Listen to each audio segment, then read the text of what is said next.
Hare Krishna, and happy Nrsimha Caturdasi to everyone. I will begin today by singing that song Prabhupada gave us to glorify Lord Nrsimha Dev.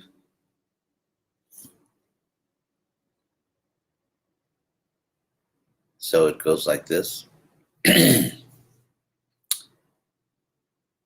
Namaste Nrsimhaya Pralada Hlada Daine Hiranyakashipur Vakshaha Shilatanka Nakalaye Ito Nrsimha Parato Nrsimha Yato Yato Yami Tato Nrsimha Bahir Nrsimha Hridaye Nrsimha Nrsimha Madhi Sharanam Prapaje Tavakara Kamalavare Nakamadhuta Singham Dalita Hiranyakashipu Tanubringam Keshava Drta Narahari Rupa Jaya Jagadisha Hare Jaya Jagadisha Hare Jaya Jagadisha Hare. So, thank you all for showing up here. I'm going to speak on two topics, which are, of course, related. One is Lord Nrsimha Dev, because it's Nrsimha's Caturdasi. The other is the fact that I took sannyas on this day, 47 short years ago. Of course, Nrsimha or Nrsimha means literally man-lion. And Caturdasi is the 14th lunar day. Caturdasha means 14 in Sanskrit. And Caturdasi is the feminine word meaning 14th and refers to the 14th Tithi, which is a lunar day. So Lord Nrsimha appeared on the 14th lunar day of the lunar month.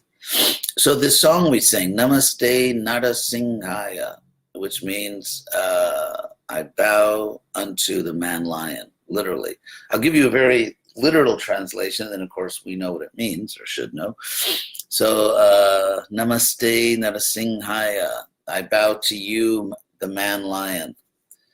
Prahlada Hlada Daine. This is a poetic, I guess in music they would call it a riff. It's a poetic repetition. Prahlad's name, Hlada in Sanskrit means bliss or pleasure, Hlada. Therefore, Krishna's pleasure potency is called Hladini, Shakti. So Prahlad means great bliss, or yes, very intense spiritual pleasure. So the first line is Namaste Nrsimhaya, I bow to you, man-lion, and Prahlada Hlada Daine, and to you who gave bliss to the blissful Prahlad.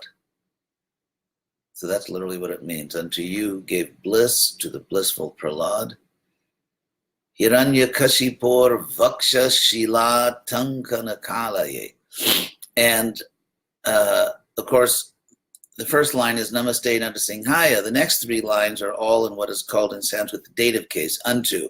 So the Namaste, I bow unto you, is understood to apply to all the to the next three verses as well. I bow to you, the man-lion. I bow to you, Prahlada Hlada Daine, unto the giver of bliss, to blissful Prahlad. And then I bow unto you who Hiranyakashipur Vaksha. Vaksha means chest. Hiranyakashi Por Vaksha Shila Tankanakalaye. Unto you whose beautiful nails, Nakali means nails, but sort of beautiful nails, and Tanka means a chisel. I bow unto you who have chisel nails, like a chisel, which uses which chiseled the Shila, the stone, of Hiranyakashipu's chest. So the word Shila, of course, as in Shalagram Shila or Govardhan Shila, in ISKCON it's common to say Shila, which is not really the word. That means something else in Sanskrit. The Sanskrit word is actually Shila. So Hiranyakashipu Vaksha Shila, the stone chest of Hiranyakashipu, Tankanakalaye, unto you who have these beautiful nails were like a chisel on the chest of Hiranyakashipu. So then the next line is Ito Nrsimha. Here is Nrsimha. Parato Nrsimha. The idea, the next two lines are going to emphasize the all-pervasiveness, the omnipresence of Lord Nrsimhadev. If you have a protector, but the protector just doesn't show up, or the protector isn't present when you're in danger, it doesn't work. For example, you live in a city where there are police, but if you are being attacked and the police aren't there, or you call them and they don't come, then that won't help you. So therefore, because Lord Nrsimha is our protector, this verse is emphasizing that there's absolutely no possibility that he will not show up. There's no possibility that he will not be there when you need him. That's the point. So Ito Nrsimha, here is Nrsimha. Parato Nrsimha, there is Nrsimha. Yato Yami, wherever I go, Tato Nrsimha, there is Nrsimha. It's very beautiful, very reassuring. Ito Nrsimha, Parato Nrsimha, Yato Yami, Tato Nrsimha. And then finally, Bahir Nrsimha, outside is Nrsimha. Hridaye, in my heart, is Nrsimha. Bahir Nrsimha, Hridaye Nrsimha. And finally, Nrsimhamading Sharanam Prapadye. You know the word Adi as in Adi Purusha. So Prapadye means I surrender to, or I approach Nrsimham, who is Adi Sharanam, the original shelter, the first shelter. In other words, when we are in trouble, that is the first shelter. That is the person you want to go to first. Nrsimhamading Sharanam Prapadye. I surrender to, I approach devotionally the first shelter Nrsimha, who is outside and within my heart, who is wherever I go, who is here and who is there. So that's this beautiful song Prabhupada gave us. Then, of course, the verse from Jayadev Goswami's Gita Govinda, Tava Kara Kamala. Tava means your, something which belongs to you. So Tava Kara Kamala, Vare, Nakam, Adbhuta Singham. So there is a Nakam, a nail, which is Adbhuta Singham. Adbhuta means amazing, which has an amazing point.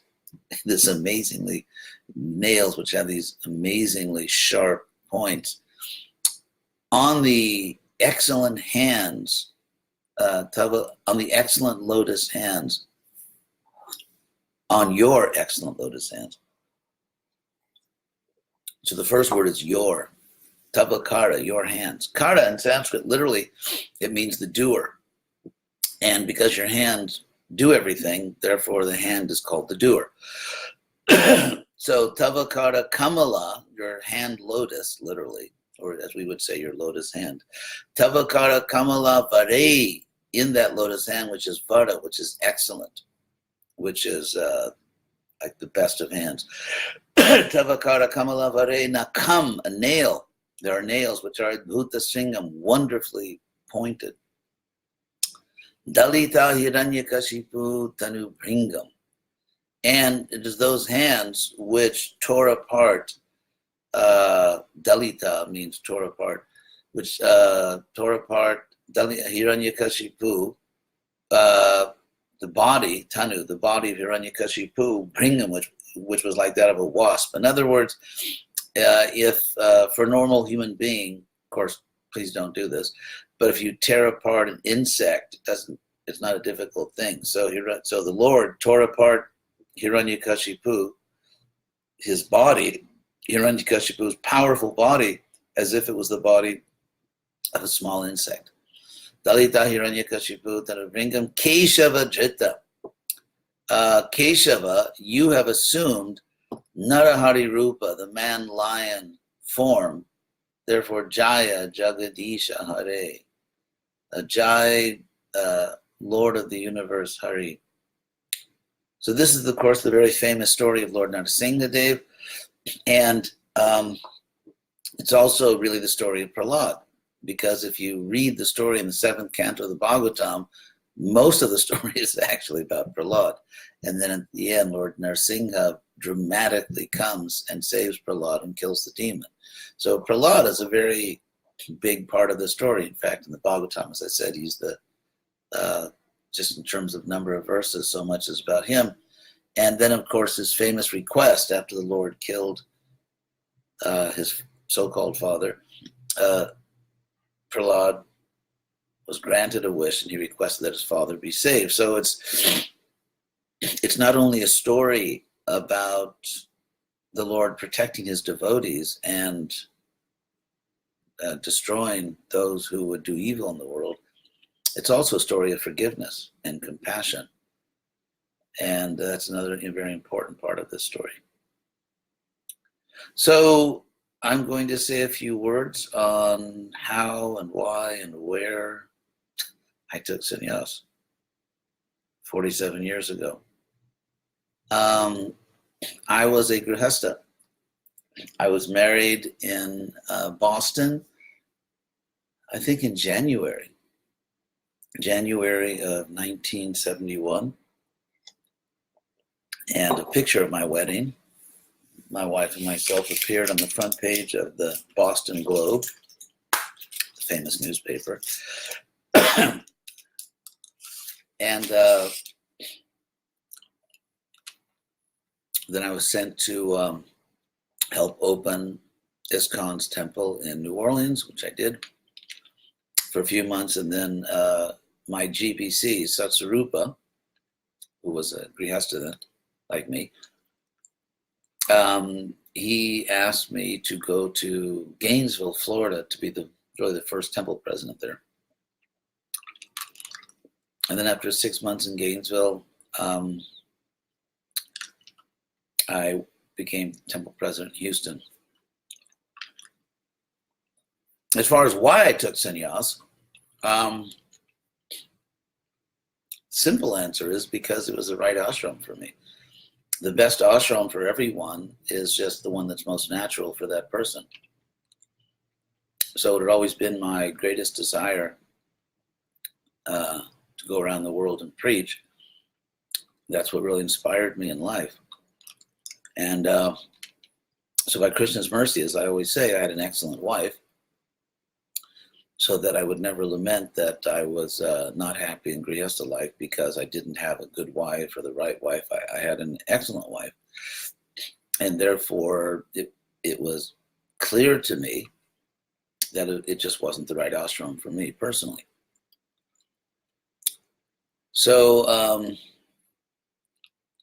I was in Los Angeles, basically in distress because I was so unhappy in my situation. I was president of Houston. The temple was going nicely and everything was, in a sense, going well, but I was unhappy because I wanted to preach around the world. And so I first asked Prabhupada for sannyas, and I mean, the first idea that I could even be a sannyas actually started as a joke. What happened was Prabhupada had sent a letter out This was, by the way, this was May 1972. And so perhaps at the end of April, I don't know the exact date, but around then, roughly about that time, Prabhupada sent a letter out to the GBC in which he admonished them. He said that the GBC leaders were not in the front lines preaching, that's what a GBC should be doing. He said GBC is not simply to manage. He said you don't simply sit behind your desk and manage what he called the eating and sleeping. By that, Prabhupada meant managing to make sure the bills are paid, and just the basic management. Because in a Hare Krishna community, we do have to take care of our material bodies. I mean, we have to make sure the lights stay on, that the rent or the mortgage is paid, that someone is offering the boga, which means there has to be money, and cooking, and there's so many things. It's really running a very, very large, you could say, household or community, and that has to be managed. And so Prabhupada criticized the GBC were tending to simply manage to make sure the bills were paid and all the basic activities of the temple were going on, rather than, as GBC, being in the front line personally, dynamically spreading the movement. So Prabhupada said, therefore, he was inviting all the GBC to come to Los Angeles and take sannyas. This was a very radical proposal. He said that any GBC that wanted to take sannyas and just focus on preaching could come to Los Angeles and take sannyas. In those days, sannyas was a very big thing in ISKCON because there were hardly any sannyasis. Prabhupada had given sannyas to 4 devotees, Vishnujanana, Brahmananda, Gargamuni, and Subal, but then they had that difficulty and were temporarily out of ISKCON. Then, of course, they came back. And so they did a lot of service, but because of that incident, which is described in detail in the Prabhupada Lilamrita, and then there was Kirtananda, the first sannyasi, but he had also had difficulties. And so the sannyasa ashram was not, how should I put it? The image of sannyasa in ISKCON was not the greatest, because, and then I think at that point, and then Trivikrama took sannyas, and then Tamal Krishna took sannyas around, I think the end of 71 or maybe early 72. Tamal Krishna's sannyas was significant because he was the first grihastha to take sannyas. And when I read the news about it, that really got me thinking, because I had no idea grihastha could take sannyas. But in any case, so when Prabhupada said he's going to give sannyas to any GBC that wanted it, it was very big news. It was a very big thing in ISKCON. And so 4 GBCs accepted the offer. They were Bali Mardan, who was president of New York, Rupanuga, who was also a GBC, I forget exactly what his zone was at that time, somewhere in the eastern United States. Satswarupa, no, actually 3 GBCs, I was the 4th. 3 GBCs accepted Prabhupada's offer.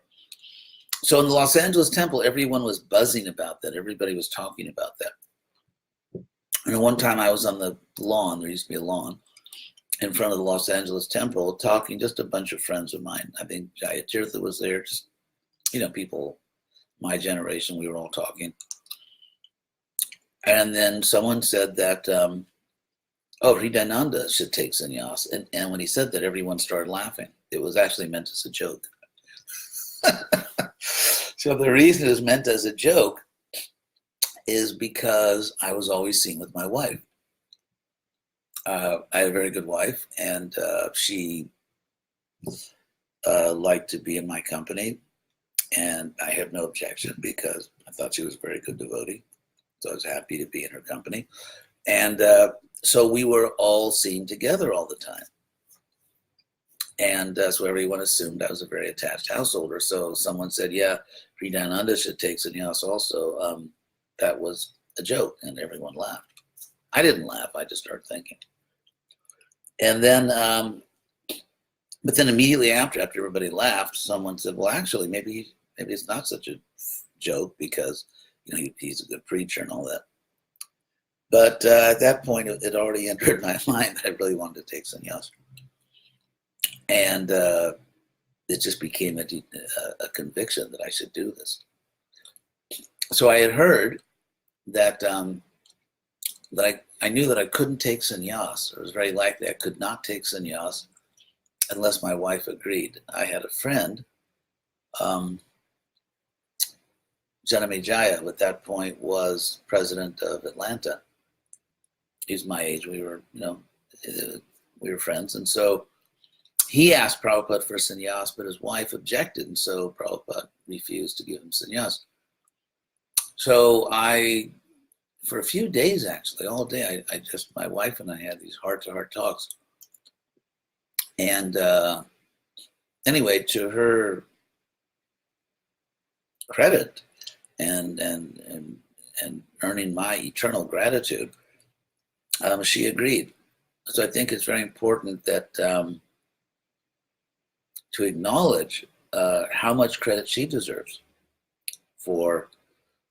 And Prabhupada even said, when I asked Prabhupada for sannyas, Prabhupada said to her, Ananga Manjari, said to her, so what do you think? And she said, I just want to be Krishna conscious. In other words, she agreed.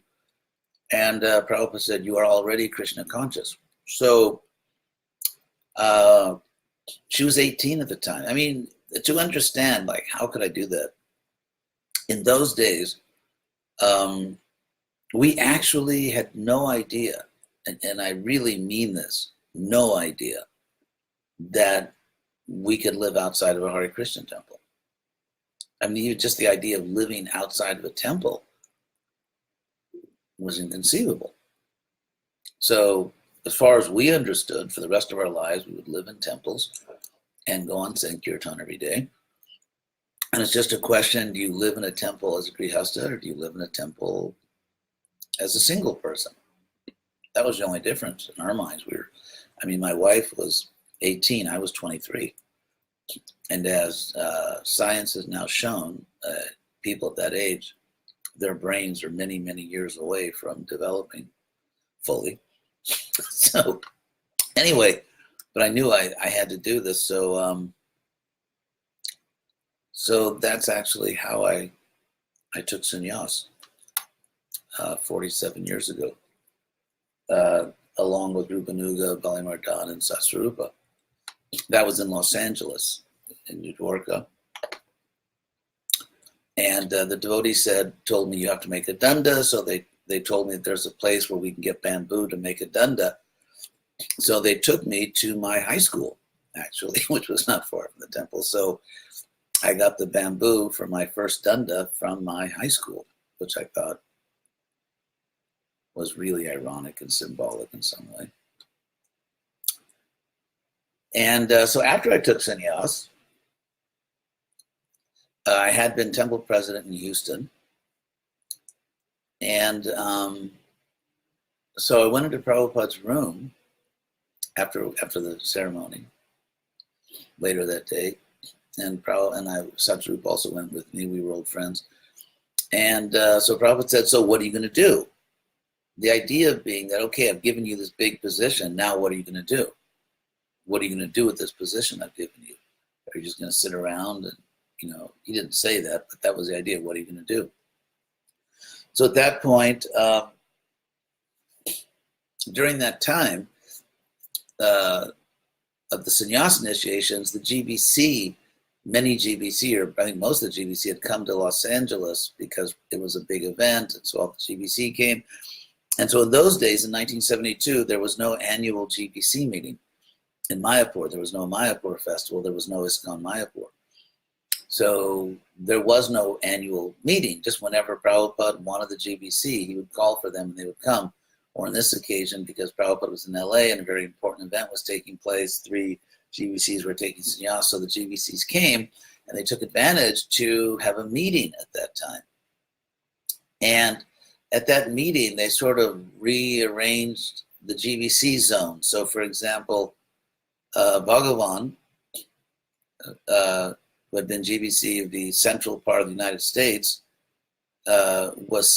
went to Europe to open up Southern Europe, Spain, Portugal, Italy, France, and also Switzerland. So he took over the European zone. And among other things, the GBC, and then once that was decided, Bhagavan, who was eager to open his zone, he convinced the GBC that I should be sent to Spain to open up the first ISKCON center in Spain. So when I went to see Prabhupada, he said, so what are you going to do now that you're a sannyasi? And I said, the GBC wants me to go to Spain. And then Prabhupada said to me, first get books, of course in Spanish. He said, first get books, then go. And then he told me, when I came to your country, even as I was getting off the boat, as I was just walking down from the boat, I had no idea whether I should turn left or right. I had no idea what to do. But he said, I was not worried because I brought my books. My confidence was that I had my books. And he said, I brought 600 of those old Bhagavatams. It was 3 volumes of the first canto, and he brought 200 of each volume. So he brought 600 books. He said, so just like my confidence in coming to your country was that I brought my books. So first get our books in Spanish and then go to Spain. Anyway, Bhagavan told me, don't worry about the books, just go. And so, because I had direct instruction from Prabhupada, I didn't go to Spain. Also around that time, we were walking, just like, just that, maybe the next day or the day after that, we were walking on the beach with Prabhupada, Venice Beach, and Vishnu Jana asked Prabhupada what he said. Someone had told him that, no, this is maybe not Vishnu Jana. Anyway, Vishnu Jana asked one of these questions. There were 2 questions, I forget which one he asked. But someone had heard that the Danda was somehow an incarnation of a deity. So when a sannyasi travels, he could offer boga to the Danda. And so Prabhupada thought, what? That is not true. So Prabhupada was could hardly believe that question. And then another question was, should a sannyasi travel with deities? Which of course has become very popular now, but Prabhupada said no. He says, not necessary. Lord Chaitanya never traveled with deities. I remember that question also. So those are the circumstances of my taking sannyas. Oh, and then another very important thing, most important, is that Prabhupada said to me that day I took sannyas, when I was in his room, he said, just as Lord Nrsimha protected Prahlad, he will also protect you. So that was an extraordinary and valuable blessing,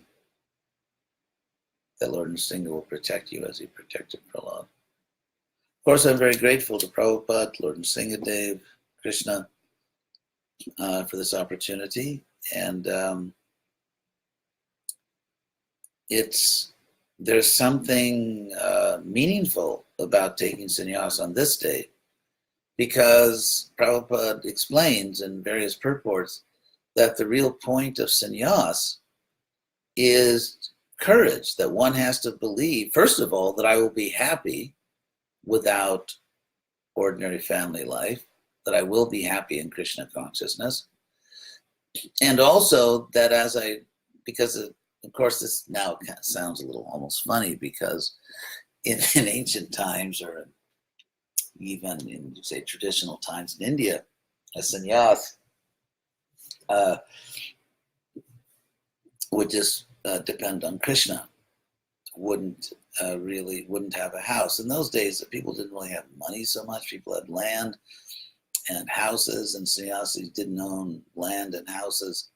And so they just had to depend on Krishna. Householders are responsible to develop a family economy. They have to take care of each other. They have to take care of their children. Whereas a sannyasi is supposed to preach. And so one has to have the courage that Krishna will maintain me. And of course, Krishna has very generously maintained me. And also one has to have the courage that as one travels, that things will work out. Because when you have a home, then you know where you're going to lay your head that night. Everything is arranged for you. Whereas, you make arrangements. I live here, and you have a kitchen, and you have an income, and you have a settled life, which of course is absolutely necessary. It's necessary for a family. Family has to have a settled life so one can raise one's children. Whereas sannyasi goes here and there, so one has to believe that Krishna will protect me. And so taking sannyas on Lord Nrsimha's day is very fitting, because to be a sannyasi, one has to believe that Krishna will take care of me. Of course, I can sort of hear the laughter in the background. Something inside of me is kind of laughing, because as we know, sannyasis often get donations, and there's an image of, the sannyasi gurus as actually, having the money in ISKCON. So that is a curious development. It's not true in all cases, and fortunately, my own income doesn't come from ISKCON, so at least I have that satisfaction. But so in a sense, one could say, well, sannyasis, they have more financial security than many householders, which is ironic, I have to admit. And of course, Prabhupada, I'm not blaming Prabhupada, certainly, but Prabhupada was the founder of Acharya, and he received many, sorry, I'm just, for some reason, my throat, talking too much, so throat pill. Prabhupada actually received many donations, and Prabhupada definitely had more funds at his disposal than anyone else in ISKCON. And of course, thank God he did, because he was obviously by far the wisest. And Krishna did a lot of important things through him. So just to mention this, it is an interesting, I would say, a challenge for ISKCON. We have Prabhupada's examples, the founder of Acharya, of receiving many large donations and many small donations, and really functioning like, and of course there was BBT, which Prabhupada managed. It wasn't his name, but it was directly under his control. And back in those days, BBT was like the bank of ISKCON. And so really, Prabhupada personally managed a very large percentage of the let's say, the money assets of ISKCON, which were not simply being used for daily management. Obviously, every temple, every project had to pay its monthly bills. And so Prabhupada didn't get involved in that, of course. But in terms of what you could call discretionary funds, in other words, money which is not already committed to pay rent, to pay a mortgage, just to pay the Boga bill for the deity worship, money where there's some discretion. So a huge percentage of the discretionary funds in ISKCON were under Prabhupada's direct management. And so you could say they were in the name of it. Anyway, so how, to me, it's a very interesting challenge for ISKCON. How do we, and the GBC is talking about this, how do we, in a sense, preserve a more traditional sannyas, in the sense that sannyasis are not the bankers of the Hare Krishna movement. And yet, what about the fact that people naturally give donations to sannyasis? And so there are some obvious things to be done, but it is something, I think, it's a cultural question which has to be addressed, and which I know several GBCs are, and in general the GBC is concerned with, so it's just an interesting point. But still, I think despite the sort of unusual way that money is distributed in the Hare Krishna movement, there still is a real sense in which a sannyasi has to have that courage. For one thing, one has to believe that that I'll be happy without a wife. One has to, and of course, you not only have to believe it, you actually have to be happy. Of course, to be happy without family life, there has to be a higher taste. And so if a sannyasi doesn't have a higher taste, isn't really advancing spiritually, it may become a very lonely life. And people, look for solutions to loneliness. So in order to be a sannyasi and not be lonely, one has to really be with Krishna, because Krishna is the life of the party, and there's no way you can be lonely when you're with Krishna. So if someone is feeling lonely, it just means they're not paying attention to the Maha Mantra enough. So if we chant, of course, I don't mean to say that anyone that chants good japa will leave their family. I don't want to give that impression. I should say that because even in family life, one can feel lonely if there's not really a good relationship, as we know. And that's why not only sannyasis fall down, but also there's a problem with adultery or people leaving their spouse. And so these problems, which are real problems, come from not really being with Krishna. I would say even to be a good grihastha, there are some cases where, let's say, two people marry and they're really made for each other. It's just an incredibly good match. And they really are best friends, and they can go their whole life being very happy with each other. And that's a very beautiful thing, which doesn't happen all the time, as we know. So I would say, in order not to be lonely, either as a sannyasi or as a grihastha, or as a brahmacharini. In other words, for everyone, for all of us, in order not to be lonely. And because when someone feels lonely, if it gets too intense, then you can seek really stupid solutions to the loneliness and ruin your life. So in order to avoid that loneliness, even in family life or in sannyas life or in brahmachari or brahmacharini life, we have to be approaching Krishna. The word for approach, the word for surrender, the word most often used is prapadyate, which literally means to approach. So like Prabhupada said, if you approach the sun, you get hotter and hotter. So in our spiritual practice, we have to be approaching Krishna. Even if we stay at a plateau, even if your Krishna consciousness is kind of like, yeah, I'm sort of Krishna conscious, I'm sort of following the principles, and life goes on. It gets kind of boring. It gets boring because the taste is advancing.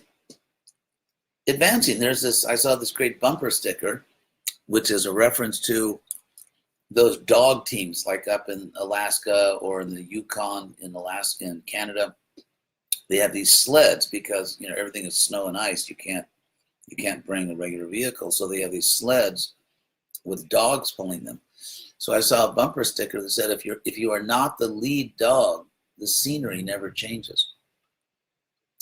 So even if we are devotees, if we're not advancing, then every day is pretty much like the day before. And so we get restless, we get impatient, or we are not satisfied in our relationships. Because if we're not advancing spiritually, then we just won't be happy, which means we won't be happy in our relationships. And so in order to avoid all these troubles in any order of life, we have to be advancing Krishna consciousness. We have to be literally approaching Krishna. What does surrender mean? It means we are coming closer and closer to Krishna. And therefore, we're feeling more and more happiness. We are satisfied. We have to be satisfied in our own spiritual progress in order to be satisfied in our relationships. Because that's what a healthy relationship is. Between friends, between husband and wife. That because I'm satisfied in my own life, I love what's happening in my spiritual life. Therefore, I can be generous, I can be tolerant, I can be forgiving because my happiness is coming from Krishna. So really, Krishna says in the Bhagavad Gita, chapter 6, verses 5 and 6, 6, 5 and 6, 6, that only you can elevate yourself, only you can degrade yourself. Only you are your own friend, only you are your own enemy.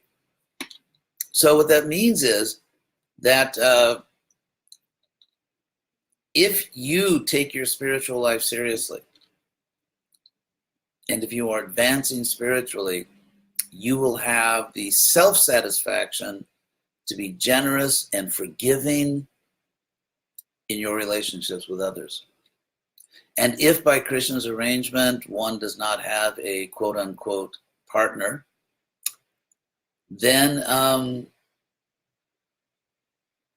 you will, in other words, if someone wants to get married, that's fine. If you can find a good person to marry the person, if it's appropriate.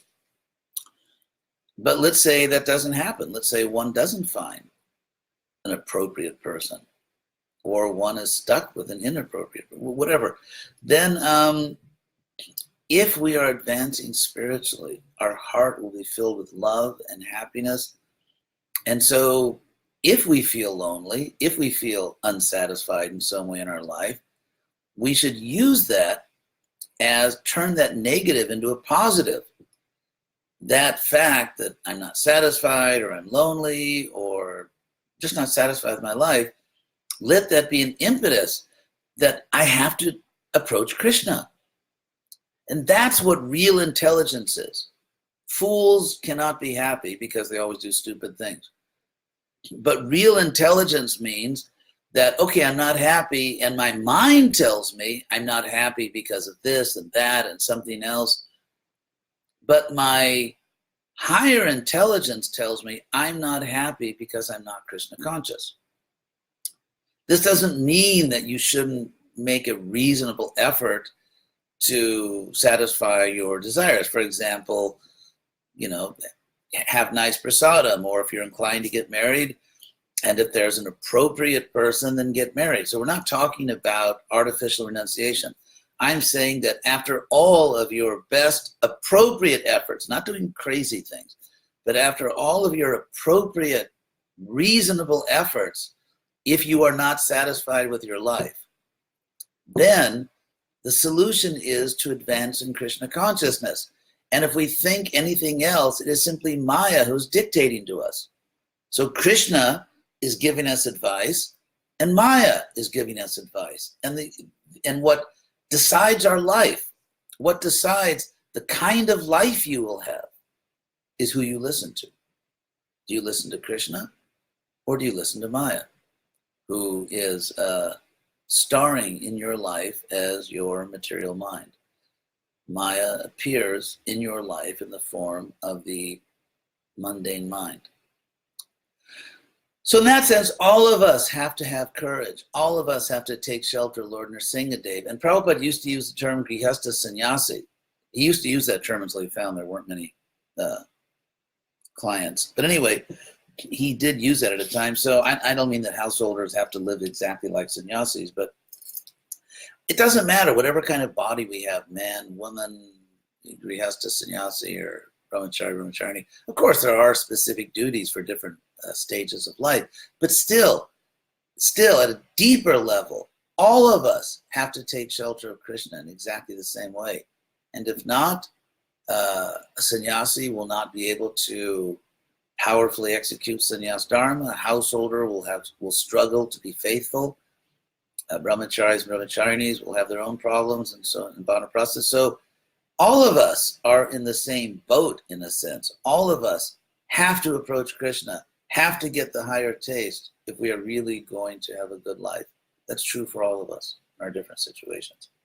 So in that spirit, we can take shelter of Lord Nrsimha, ask him to protect us from foolishness and, of course, from external danger. That's why it said, Bahir Nrsimha Hridaye Nrsimha. Nrsimha is outside, which means he protects us from external danger, and Hridaye is in the heart, so he protects us from internal danger. So anyway, those are some observations today. I wish everyone a happy Nrsimha Caturdasi. Thank you all very much for listening. And may Lord Nrsimha protect us all. Hare Krishna.